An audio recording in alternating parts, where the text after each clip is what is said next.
from the National News Studio, Sri Lanka.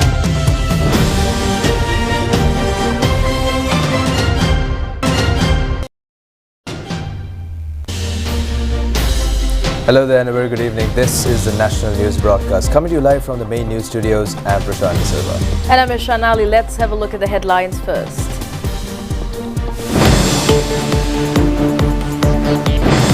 2,296 suspects have been arrested within 24 hours under the operation titled Yuktya.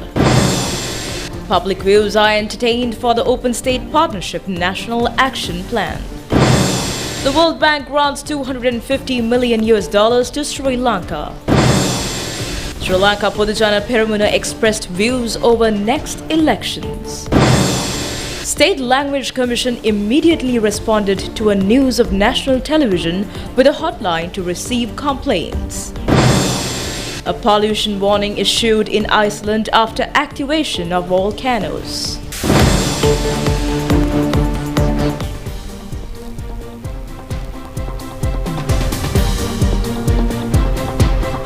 And on to local stories in detail. The World Bank has taken measures to grant a sum of $250 million to Sri Lanka. This will be granted as a second installment of the $500 million concessional loan program.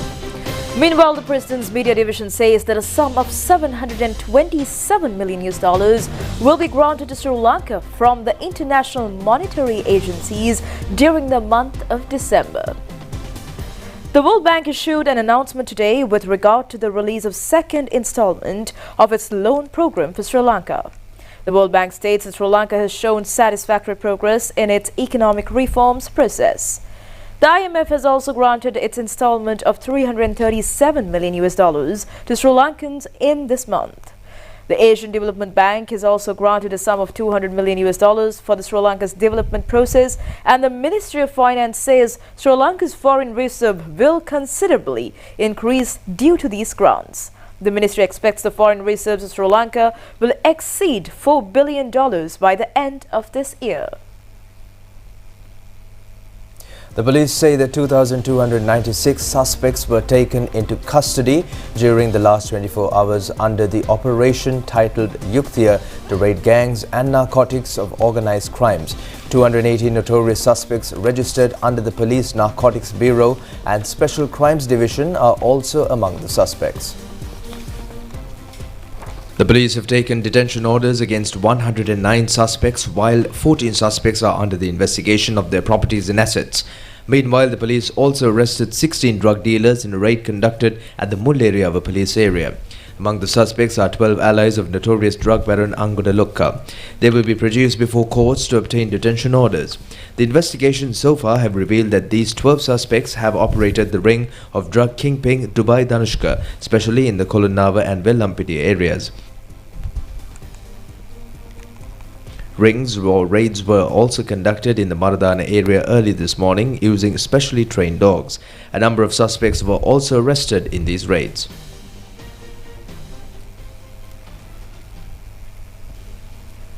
Police have also taken 2 buses into their custody. Drug smuggler Nalin Chaturanga alias Ladia, who is currently maintaining a ring of drug smuggling in the island from India, have given these 2 buses to his 2 friends here.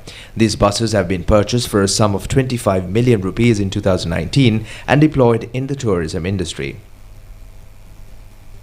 Another raid was carried out yesterday at the Bandaravilla Vegetable Wholesale Trade Centre with the help of officials of the Diyatalava Army Camp and the Bandaravilla Police Station. 12 suspects who were under the influence of drugs were taken into custody. In another raid launched in Kegol last night, officials of the crime division has checked a motor vehicle and found 778 grams of heroin. Following information given by 2 suspects, police have also seized 637 grams of ice. During these raids, a sum of over 1 million rupees, a luxury jeep and 2 motor cars have also been taken to police custody. An undergraduate of the medical faculty in Jaffna University has been arrested in Kopai police area under the charge of selling drugs through a courier service. Police have also arrested a suspect who was selling capsules of hallucination drugs to school children and youngsters in the suburbs of Horina town. Police have also discovered 252 capsules and a sum of over 30,000 rupees. The suspect is a habitual drug dealer. විශාල වශයෙන් Acting IGP Deshabandhu Tennakon said that there is a huge success in these raids. This mission was targeted to arrest the main drug dealers and smugglers rather than the drug addicts. List of names of major suspects has been distributed among all police stations. Accordingly, each police station arrests the relevant suspects in the area. The aim of the police by this mission is to break down the drugs distribution network throughout the island. The raids are to be continued up to a period of 6 months. සාමාන්‍යයෙන් මාස 6ක කාලයක් තුල සෑහෙන පාලනයකට ලක් කරන්න පුළුවන් මේ කියලා.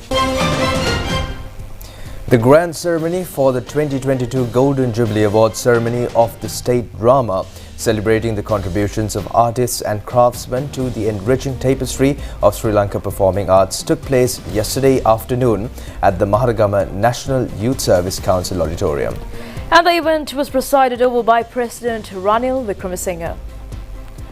Organised collaboratively by the Ministry of Religious and Cultural Affairs, the Department of Cultural Affairs and the State Drama Advisory Council of the Sri Lanka Arts Council, the 50th State Drama Festival 2022 award ceremony recognised outstanding achievements in the field, and the President Ranil Wickremesinghe honoured M.M. Rauf and Professor Sunanda Mahendra for the remarkable contributions to Sri Lankan theatre. In addition to these accolades, awards were bestowed upon Hiranabe Sekara, M. Safir Sujiva Patni Sekara, Subudhi Lakmali and Nalan Mendis, acknowledging their valuable services in advancing local drama. The Presidential Secretariat invites public input for the formulation of Sri Lanka's Open Government Partnership National Action Plan spanning from 2023 to 2025. The OGP is a multilateral initiative that aims to bring together governments, civil society and citizens to create a partnership for the implementation of open government actions that promotes transparency, participation, accountability and innovation. Presently, the OGP includes 75 countries and 104 local governments and thousands of civil society organizations. As a member of the Open Government Partnership, Sri Lanka is actively developing the OGP Action Plan for the period 2023 to 2025. This plan will be jointly implemented by the government and civil society stakeholders, approved as a national action plan by the Cabinet of Ministers. Sri Lankan citizens are encouraged to actively participate as partners in the co-creation of the OGP action plan. By providing valuable inputs, they can contribute to the development of actions that foster open, collaborative and responsive governance in Sri Lanka. The questionnaire could be accessed through the following link of the official website of the Presidential Secretariat, www.presidentsoffice.gov.lk. And in the meantime, the deadline of submitting applications to the schools for scholarships offered by the President's Fund for Advanced Level students has been set for the 22nd of December. As per the instructions issued by President Ranil Wickremesinghe to commence a scholarship program for GCE advanced level students based on the results of this year's General Certificate of Education examination of last year as well as this year, the applications were invited from the 1st of December. In order to cover all 100 educational zones of the island, 50 students will be selected from each zone, and scholarships of Rs 6,000 per month will be granted to 5,000 students.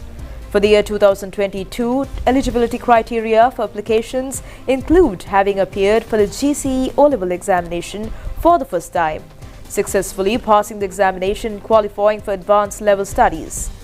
Additionally, applicants must be students enrolled in public or private schools without tuition fees, and their family's monthly income should not exceed 100 rupees to meet the basic eligibility requirement for these scholarships. The application form and relevant details for the scholarship program are available for downloading on details for the scholarship program and the websites of the President's Secretariat, www.presidentsoffice.gov.lk, the President's Fund, www.presidentsfund.gov.lk, and the President's Media Division, www.pmd.gov.lk. Upon completing the applications accurately, students concerned should make arrangements to submit the applications to the principal of the school where they appeared for the GCE O-level examination before December 22, 2023. The President's Fund urges all eligible students to submit their applications on or before December 22nd, as the validity period is not anticipated to be further extended. Sri Lanka Podujana Peramuna says that each voter should focus special attention to the tax policy of the political party that they intend to vote. Voters should also consider the previous economic policies of such political parties. Sri Lanka Podujana Peramuna stresses that whatever the decision will be taken by the voters at the upcoming elections, they should cast their vote based on correct and reasonable points and information. The Sri Lanka Podujana Peramuna has expressed his views, issuing a statement today under the signature of leader of the party, former President Mahinda Rajapaksa. The statement had pointed out that reducing the tax burden is a request made by many trade unions. The party further says that the request to reduce taxes is based on strong economic policies and reasons. The past government from 2006 to 2014 had mentioned less tax burden on the general public. However, during the past period, an organized propaganda campaign was carried out in an unjustifiable manner against the Rajapaksa regime. Through this propaganda campaign, total blame for the economic crisis in the country has been put on the Rajapaksa name. The statement issued by Mahinda Rajapaksa said that this is a movement carried out by vicious elements that are against the Rajapaksa rule. The Sri Lanka Podujana Peramuna further says that people are still suffering due to the repercussions which came out following the unreasonable decisions taken by some voters at the 2015 January election. The Sri Lanka Podujana Peramuna added that such a wrong decision by the voters in a further election cannot be affordable to the country and the Sri Lankan society. Meanwhile, Prime Minister Deni Control instructed all governors and district coordinating committee chairpersons to expedite all development projects island-wide under the grants provided by the new budget. And he made this request at a meeting held in the Temple Trees with regard to all development projects, those come under the provincial councils and local government institutions. Special attention was focused to expediting proposed development projects in 2024, food security, fisheries, renewable energy, information technology and many other sectors at this discussion. The transfers, filing the vacancies, new recruitments and revision of staff cadres of the provincial councils were also discussed. The Prime Minister pointed out the need to properly functioning the activities of cooperative societies at the provincial level. The Prime Minister also advised the officials to not cause damages for the assets and properties belong to the cooperative societies.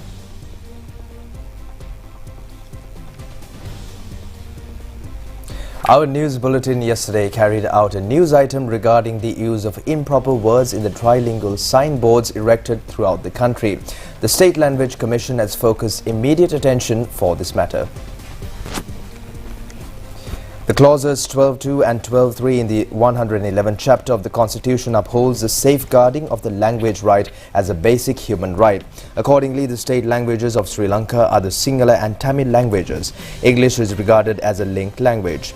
These three languages are being used in numerous name boards throughout the island. However, it has been a matter of regret for not focusing attention on the mistakes in grammatical composition. Chairman of the State Language Commission, Attorney at Law D. Karunanayake said that the Commission is grateful to the Sri Lanka Rupavahini Corporation for enlightening the public over this issue. The State Language Commission can take measures to correct this matter.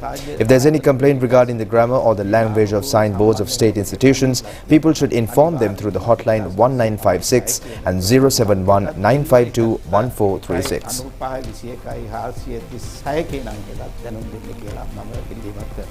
Acting Minister of Mass Media Shantha Bandaru says that a huge security program is being implemented to save school children from the drug menace. The minister made these remarks at a ceremony held in Girulla area yesterday. The Vevala Primary School in Girulla has marked a recorded results from the scholarship examination in the Karunanayake district this year. 74 students of that school sat the examination and 38 of them have passed the exam. Among them, there are 2 students who have scored 190 marks. The ceremony was presided over by Acting Minister of Mass Media Shantha Bandaru. Acting Minister of Mass Media Shantha Bandaru said that the drug menace has become one of the major problems in the country. Under the guidance of the President and the Minister of Defence, the police have launched a huge operation against drug smugglers. The aim of this mission is to safeguard school children from the drug menace. Former Minister Ravi Karunanayake says that President Ranil Wickremesinghe is a non-party leader. He made these remarks at a media briefing held in Colombo yesterday. Former Minister Ravi Karunanayake said that President Ranil Wickremesinghe compulsorily has to act as a non-party president. At this difficult situation, he has been able to lead the country with the help of all political parties. It is important at this moment to save the country from this economic crisis. He further said that the United National Party definitely joined with other political parties to steer the country towards development and prosperity.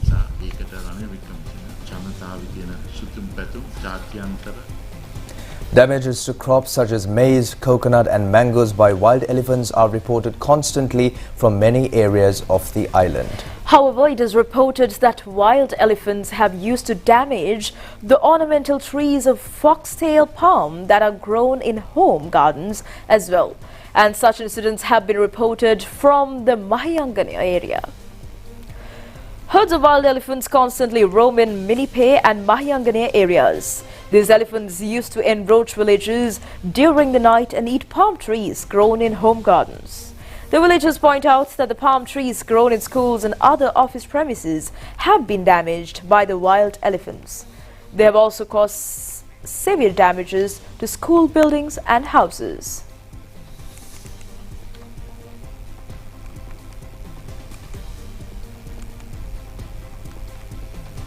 Minister Pavitra Vaniyarachi announced plans to leverage modern technology in mitigating the human-elephant conflict. She highlighted the ongoing pilot projects utilizing advanced tools such as high-intensity light currents, powerful sound waves and drones. These initiatives have been initiated in regions like Anuradhapura, Puttalam, Ampara, addressing prevalent human-elephant conflicts. The minister shared these insights during her participation in the news conference of Collective Path to a Stable Country at the Presidential Media Centre today. Minister Pavitra Vaniyarachi said that the Forest Conservation Department is dedicated to safeguarding the nation's forests. Since assuming office as the minister, she has initiated a new program to enhance the department's operations. A key aspect of this initiative involves providing assistance to communities residing on the forest periphery to foster forest protection. The idea is that if these communities can improve their livelihoods through the forest, they will naturally become advocates for its preservation. There are valuable materials within the forest that can benefit those living on its fringes. Allowing them controlled areas to these resources can contribute to the forest conservation. Notably, green tourism projects hold significant potential. Moving on, here's a few more local news items in brief for you. The New Year's Sri Pada pilgrimage season will begin on the Unduva full moon Poya day on the 26th of December. The Central Environmental Authority requests the pilgrims to not bring plastic and polythene to the sacred premises of Sri Pada. Appointment letters were distributed among 242 new officers of the Auxiliary Medical Services and Supplementary Medical Service of the health sector. A ceremony in this regard was held today at the auditorium of the Study Centre affiliated to the Postgraduate Medical Institute in Barala. Minister Dr. Ramesh Patharana and many other guests were present. The Ministry of Irrigation has taken measures to implement a special program to control floods in the Gaul, Mathura and Ratnapura districts. Minister Pavitra Vaniyarachi instructed the officials to start this project as soon as possible. She focused her attention to this matter at a discussion held in the Ministry to prepare the work plan for next year. A sum of 30 billion rupees has been allocated to the Irrigation Department for next year. A concert of primary students at the Ananda College, Colombo was held yesterday to mark the 137th anniversary of the school. It was titled Ananda Giranga 2023. It has been organized under the patronage of Principal Lal Desaneka and Assistant Principal of Primary Section Nuan Priyantha. The concert will be held tomorrow and the day after as well. The National Dengue Control Unit says the number of dengue cases within Colombo municipality areas has shown a threefold increase compared to the past few months. Director of the unit, Consultant Dr. Nalin Aryaratna, says that all relevant parties should consider the vulnerability and take prompt actions accordingly to control this menace. Dengue වගකීම අපේ අරමුණයි. ජාතික රූපවාහිනිය සමග මෝටින් dengue නැති හැටක්. දැනටමත් රජය විසින් Director of the National Dengue Control Unit, consultant Dr. Nalinari Ratna, said that the government has already issued circulars as a measure to control the menace. All government premises should separate Fridays to conduct mosquito eradication programs. Sundays should be allocated to clean the religious places. It has been identified that used tires, yogurt and ice cream cups and other discarded plastic containers and bottles have become flotillas of mosquito breeding. Dr. Nalinari Ratna requests the public to dispose such items in a responsible manner. අපේ අරමුණයි ජාතික රූපවාහිනිය සමග මෝටීන් dengue නැති හෙටක්. Meanwhile, a farmer at Bisoyana area in Polonnaruwa is successfully maintaining a chili cultivation using smart technology. Sri Lanka Mahawali Authority provides required guidance to him. Farmer MD Navaratna of Pera has started this cultivation in a land extent of 40 perches. He says that he obtains a harvest of about 1,000 kilos at a time. The Mahawali Authority has pointed out that the successful cultivation can be popularized as a government special project to save huge sum of foreign exchange spent to import dried chili. A kilo of raw chilies is sold at about 1,000 rupees in the local market at present. Accordingly, the farmer Navaratna is receiving a high income from his crops. We'll be back with foreign news right after this break.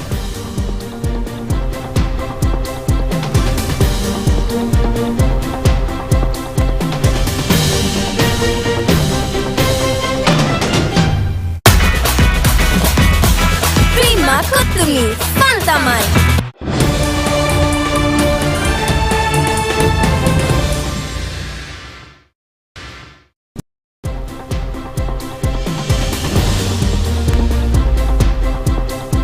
And on to foreign news, a volcano has dramatically erupted in Iceland, expelling spectacular bursts of lava onto the landscape and emitting huge plumes of smoke into the sky after weeks of seismic activity prompted the evacuation of a nearby town. The eruption of the Reykjanes Peninsula began following an earthquake. Foreign media reports that the eruption was located close to Hagafell. Iceland's Coast Guard posted a video of Facebook showing of one of his helicopters at the scene, hovering over a long line of glowing lava spurting from the fissure in the ground. The area is shrouded by smoke and lit in glowing hues of orange and red. The fissure had formed underground last month, stretching 15 kilometers long, with magma entering into a crack beneath the surface. This is the fourth eruption in the area since 2021 and the largest so far, said the government of Iceland. Pollution from a volcano that erupted on Monday could hit Iceland's capital, the country's meteorological office has said. About 4,000 people were evacuated last month from Grindavik, a fishing town threatened by the lava flow. And for the Israel update today, the leader of Hamas, Ismail Haniyeh, arrives in Cairo for talks on a French ceasefire in Gaza. Israeli President Isaac Herzog said his country was ready for another humanitarian pause. Efforts to get a United Nations Security Council ceasefire motion are set to resume after expected vote was delayed yesterday. The US says it is working with other members on the text, but it has vetoed previous resolutions.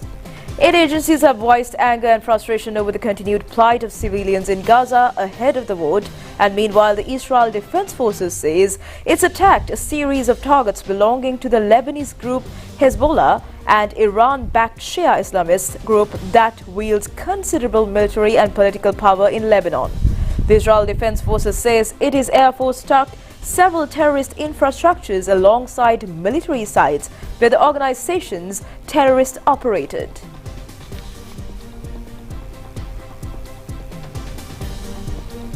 President Volodymyr Zelensky has revealed that Ukraine's military wants to mobilize up to 500,000 extra people as the war with Russia nears a 2-year mark.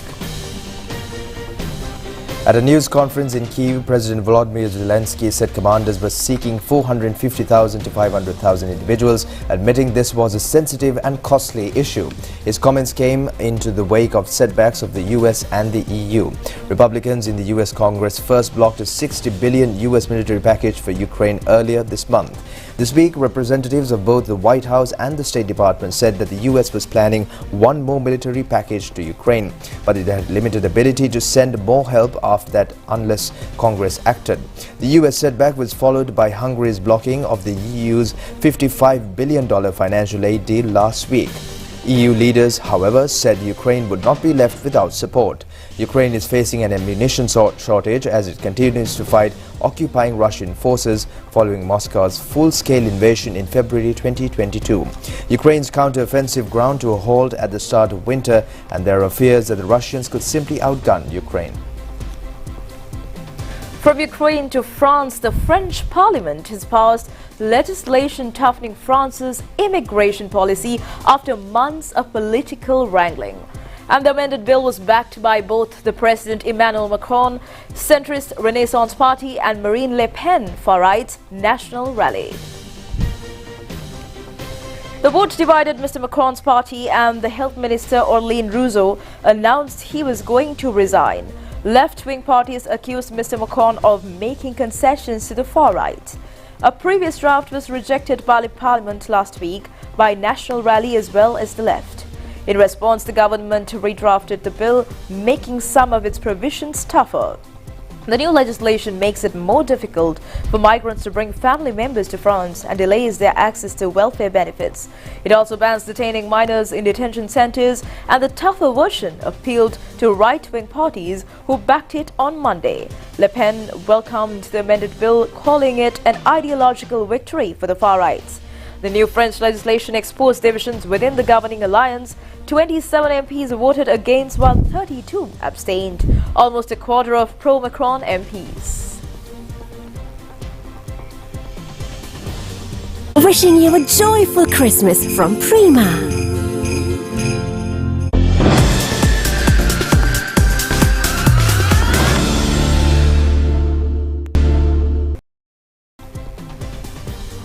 And on sports for today, we have fast bowler Nuwan Tushara became the first Sri Lankan player who was auctioned for the highest bid in 2024 IPL tournament. Accordingly, 5 Sri Lankan players are scheduled to take part in the IPL tournament next year. The IPL 2024 players auction was held in Dubai yesterday. Names of 333 players were scheduled for the auction. 214 Indian players and 119 foreign players, including 8 Sri Lankans, are among them. Fast bowler Nuwan Tushara was purchased for 4.8 crore of Indian rupees by Mumbai Indians. Fast bowler Dilshan Madhushankar was bought for 4.6 crore Indian rupees by the same team. Wanidhu Hasaranga, who represented the Sunrisers Hyderabad, was auctioned for 1.5 crore Indian rupees. Although Kusal Mendis and Dushman Chamira were able for the auction, no team bade for them. Meanwhile, Chennai Super Kings have kept Matisha Patirana and Mahesh Tikshana within the team without presenting to the auction. Chennai Super Kings, Delhi Capitals, Gujarat Titans, Kolkata Knight Riders, Lucknow Super Giants, Mumbai Indians, Punjab Kings, Royal Challengers Bangalore and Sunrisers Hyderabad are competing for the IPL trophy next year. Chennai Super Kings won the IPL trophy this year. The 2024 IPL tournament will be played from the 22nd of March to the end of May.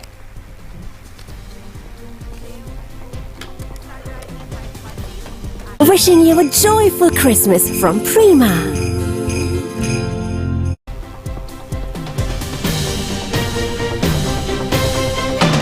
And that concludes your news bulletin for tonight. We'll be back tomorrow as well with the very latest, together with Hesha and Prashant. Good night.